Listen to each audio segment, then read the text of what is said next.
Tonga's in the Pacific, and we'll get a closer up view of it.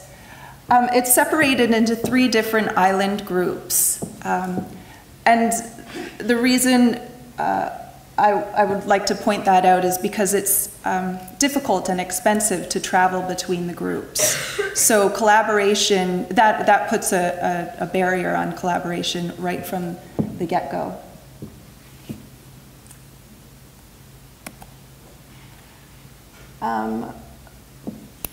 So I guess just a couple of overview points. The Tongan government is responsible for issuing the licenses for the whale watching tour operators. Since 2006, there's been 13 licenses that have been issued. They set out, the government sets out the regulations on whale and dolphin watching, and there are pretty serious consequences for infringing those regulations. There's not just fines, but also jail time that you can serve. The gap with that is the enforcement. I'll move right to. This is our kind of mind map of the Kingdom of Tonga and how it's set up. If you see in the middle, there's the Tongan government. I'm going to move then to the right to the Tongan Whale Watch and Swimming Act. The regulations and rules and guidelines were put into place in law in 2013. And then moving over to the trading licenses, the Marine Division of the government issues the licenses.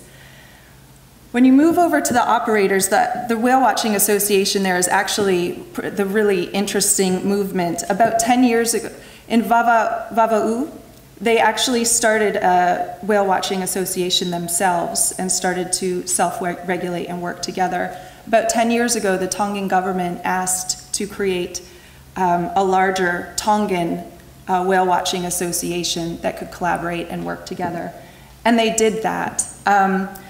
The problem is the meetings are still currently held in Vava'u, and if that's the uppermost, when I was showing you the map, they're the uppermost islands.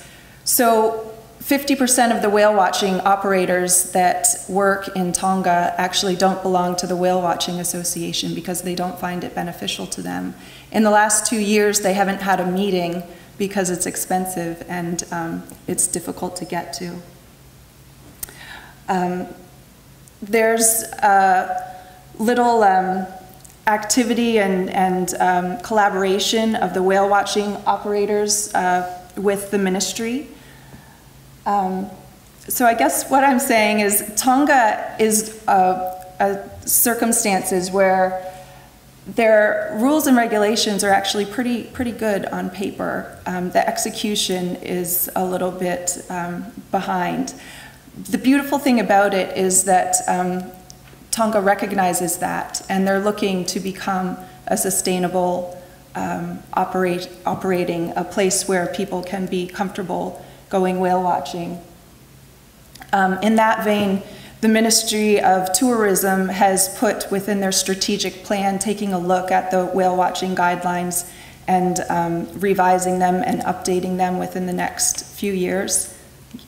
And also next year in September, there will be a Pacific-wide responsible whale watching conference that Tonga will host, and that will also include bringing in Tonga operators and using that opportunity to have time for them to develop their own, not just Pacific-wide, but also their own better practices.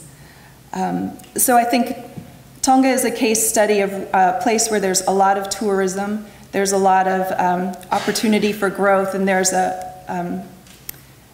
recognition that they can do better, and there's a desire to do better. So it's an exciting place to look at and to watch for the future.